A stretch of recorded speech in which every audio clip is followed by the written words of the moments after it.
The first thing I noticed when I arrived at my sister's house was how quiet Max had become. He used to be the loud one, always bouncing off the walls, dragging me by the hand to see his latest Lego masterpiece. But this year, he barely looked at me, just sat on the carpet, building quietly, occasionally glancing toward the upstairs hallway like he was listening for something. It was just a few days before Christmas. I'd flown in from Chicago to spend the holidays with my sister Sarah, her husband Tom, and their 2 kids, Ellie, 8, and Max, 5. They had one of those storybook homes in a quiet Minnesota cul-de-sac. Icicle lights on the gutters, wreath on the door, inflatable reindeer bobbing on the lawn. It was supposed to be a break for me. After a rough year and a worse breakup, I was looking forward to family, hot cocoa, and the kind of sleep you only get in houses where someone else is responsible for the smoke alarms. But something fell off this time. It wasn't just Max. The whole house had this undercurrent of tension I couldn't quite name. The parents chalked it up to holiday stress and too much sugar, but I started to notice the little things. Max wouldn't sleep with the door closed. He refused to go upstairs alone. And when I asked him if he was excited for Santa, he said flatly, he already came once. I laughed, thinking it was just a line from a show. But then he added, he comes when it's dark. He watches me. Sarah laughed it off. He's been saying weird things lately, too much YouTube kids. But I couldn't shake it. The first night, I heard something above my room. Not creaks, not the usual old house moans. This was different. Heavy, slow footsteps pacing just above me. I figured it was Tom or one of the kids going to the bathroom. But in the morning, over breakfast, I asked, did someone get up around 2 or 3? They shook their heads. Everyone had slept through the night. That's when I started paying attention. The second night, I stayed up reading in the guest room, lights off, door cracked. Around 2 a.m., the footsteps came again, and this time I got up. I crept out into the hallway. At the far end, barely visible in the moonlight streaming through the window, stood a man dressed as Santa Claus. Red velvet suit, white gloves, black boots that gleamed like they'd been shined that night. He wasn't moving, just standing there. I blinked, took a step forward. He didn't flinch. Tom, I whispered, my voice shaky. The man didn't respond, didn't even seem to breathe. When I looked away, just for a second to grab my phone, he was gone. The next morning, I told Sarah and Tom. They exchanged a look I didn't like, a rehearsed kind of worry. Sarah said, gently, you used to get sleep paralysis, remember? Maybe it's the stress. But Max believed me. That afternoon, when Sarah and Ellie went out, Max came to me and whispered, I can show you where he hides. He led me upstairs, to a linen closet next to his room. He climbed halfway in and pulled at a loose panel behind the towels. It popped open. A narrow crawl space, dark and cold. He stands in there during the day, Max said. He doesn't like light. I stared into the narrow space, just wide enough for someone to stand silently without being seen. That night, I waited in the hallway. At 2:12 a.m., the panel creaked open. The Santa figure stepped out. Same red suit, same deliberate movements. He walked to Max's door and just stood there, watching. I filmed it, heart racing. In the morning, I showed Tom. He went pale. The police came. They found the crawl space, found scraps of food, discarded gloves, even a few Polaroids. All of Max. Whoever had been living inside the walls. For how long? No one knows. They think he snuck in during renovations that fall and stayed, sleeping during the day, watching at night. He hasn't been found. Max sleeps with the lights on now. And sometimes, even when the lights are bright, he defined a man in the red suit.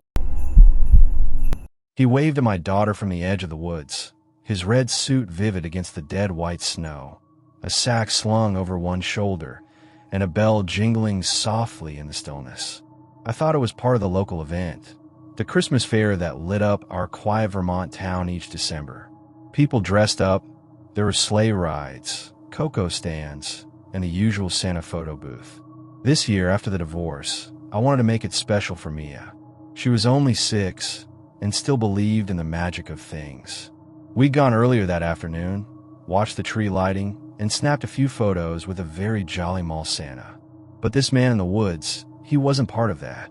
At first, I laughed it off. Looks like Santa's taking a smoke break. I joked to Mia, who waved enthusiastically. The man waved back. Slow, deliberate. Later that night, I couldn't sleep. It wasn't the man exactly, but something about the way he stood there, silent, too still, like he was waiting for something. I told myself I was being paranoid. The next morning, there were boot prints by the edge of our backyard, leading out of the woods. Not mine, not Mia's. Heavy and deep. I squatted beside them with my coffee, squinting. They didn't look like snow boots. More like old-fashioned boots, the kind you'd see in a movie. I didn't tell Mia. I told myself maybe some kids had wandered too far from the fair. That night, I heard something at the window. Not tapping, just presence. I sat up in bed and stared into the dark. Nothing. I wanted to check, but part of me, a part one didn't like, told me not to. 3 nights later, I caught him on the backyard camera. I'd installed it after the prints. Just a fuzzy figure in a red coat standing beyond the trees. His face was hidden in shadow, but you could see the white trim, the bulk of his sack, the way he didn't move. He just stood and looked toward the house. I called the police. They came, searched, found nothing. Probably some idiot in costume. The officer said, "It's December. People get weird." That night, Mia said, Santa was outside again. He waved at me. I tried to stay calm. "When did you see him, honey?" "When I got up to use the bathroom. He was at the window, but I didn't open it, like you said." She said it so casually, like it was normal. I checked every lock. I barely slept. Here's where things shifted. The police stopped responding. Said it was probably a prank. They advised I turn off the camera and get some rest. That phrase stuck with me, like they were tired of hearing from me. I showed the footage to a friend, Jamie, who worked IT. He paused it, zoomed in. Then he looked at me, pale. This part right here, his feet. Look, the man wasn't standing on the snow. There was no indentation, no displacement, like he wasn't touching the ground at all. "You think it's edited?" I asked. "No," he said. "I think it's something else." That's when I remembered something. When I was a kid, my mom told me a story, the kind meant to scare children into behaving. About a version of Santa who came not to reward, but to punish. Who took children who lied, who strayed, who didn't believe. She called him Red Nicholas. Not Krampus, not folklore, just something worse, something quieter. That night, I moved Mia into my room.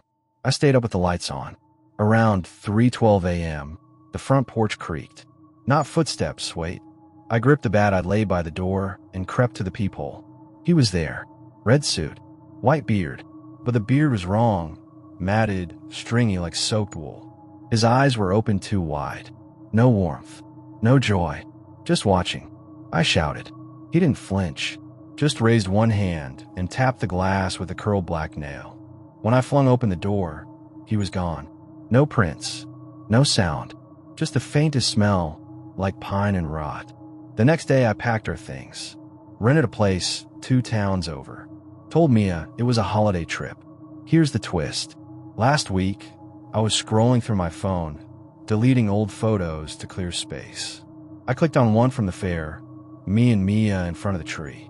But in the background, near the tree lean, there he was, the man in red. No one else noticed him. Not the organizers, not the other parents.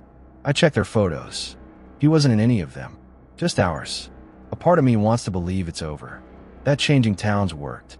But last night, as I tucked Mia in, she was the same as that day. And maybe we could do nothing about it.